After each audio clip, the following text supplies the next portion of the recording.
I did want to get your opinion on the whole ball situation with the Pacers, how that all happened. So Giannis scores 64 points, sets a career high, breaks the Bucks franchise record, and really wanted that ball after the game. What was your vibe check on all of that? I thought it was super lame, just Yep. from him. I mean, I understand wanting the ball, and then to use his mom as an excuse for like, oh, I wanted to give it to my mom, like sign a jersey or do whatever, I just thought it was really pathetic in an early December basketball game against the Indiana Pacers to chase their players down the hallway and lose your mind over a basketball that you and realistically you could just pick any basketball and sign it and write 64 and give it to whomever. But it's just so on brand for him. It just really is. I think that's like kind of who he is. Maybe if like I don't know. It's hard to like if you're a Bucks fan, like I don't know how you're really defending that. It's like same thing with the ladder thing. Like sure, I'm sure he was pissed off because he missed a ton of free throws and lost the Bucks a game in Philadelphia, and then threw a hissy fit and threw a ladder when the people that are doing their jobs are just trying to do their jobs. Montrezl Harrell's best moment in his Sixers career, by Yes, the way. Mhm. yeah, agreed. And like for the way that he was yelling at Tyrese Halliburton and like putting his hand in his chest, like really Touching rubbed me him, the yeah. yeah, like really rubbed me the wrong way. And I don't know, like you're a two-time MVP, champion, Finals MVP. Like you should be better than that. Like you should have yourself to a higher standard. Like I would expect somebody with no career accomplishments to react that way when they have a big night like that. But in reality, like that should just be one of the things that I've done, right? And like again, it was the middle of December. I know the Pacers and Bucks have a little thing going on, which I love, by the way. Yeah. I think it's great. I want more of that, and maybe this adds fuel to that fire. And if that's the case, great. It was good for the game, but just felt like really weird behavior from a guy that should hold himself above things like that.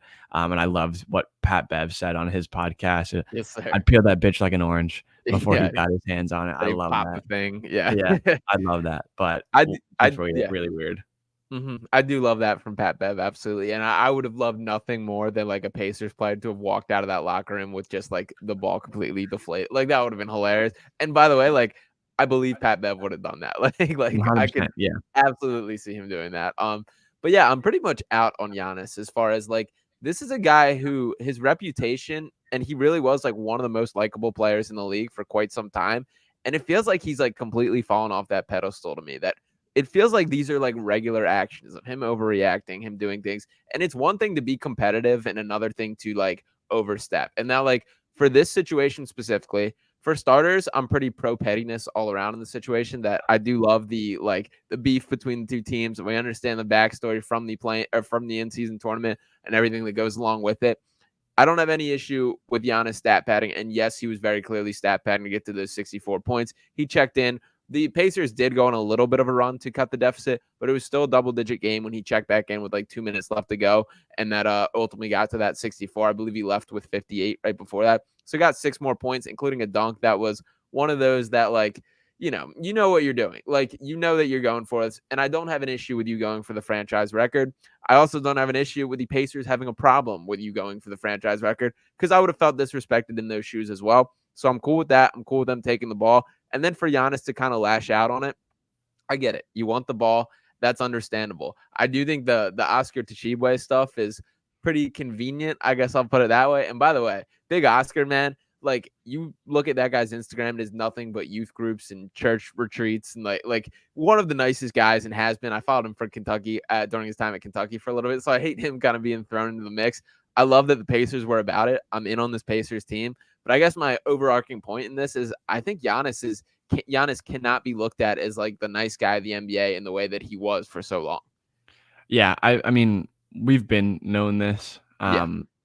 and not to get into this conversation, but I do like to have this take. I do like to put it out there. I think that if any of the rings are fraudulent, it's that one. I think, and that goes for all the sports. Like, if any of them are, I think the year following where the years were short, like the NBA season was shortened, things were just like everything was weird, right? Mhm. Regardless, I think Giannis has gotten a pass because he tells dumb jokes at press conferences and he does all these things, and I'm sure he is a good guy, right? I'm sure he is, but he's been incredibly annoying for like the last 6 years, in my Yeah, opinion. I think that the Bucks are annoying. I think that Mike Budenholzer was super annoying. I don't know anything about Adrian Griffin, but I think he's he annoying sucks now as a too. basketball coach.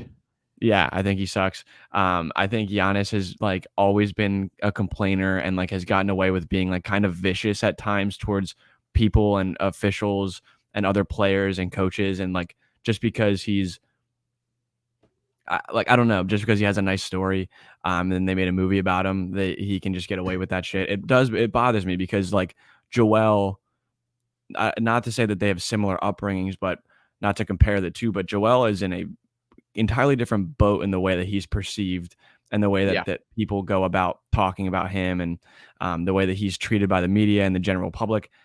And that pisses me off because I actually think that Joel is a really good dude and he doesn't lash out that way and he doesn't do things like you would never see Joel do that kind of thing. And people just 2 days later forgot about it because it was Giannis, and that's just what he does. And then the next night he's beating the shit out of the Wizards and he's got his kids on the bench, and oh, look how cute this is. That's bullshit, in my opinion. yeah, But yeah, I didn't like it. Also, like we've gotten from reliable sources that the rookie getting the ball after their first basket is a legit thing. That happens all the time. So it sure, yeah. wasn't like, and I'm sure that like maybe it was calculated. It could have been, but it is a real thing. And it's not like they just did that just to put a middle finger to Giannis.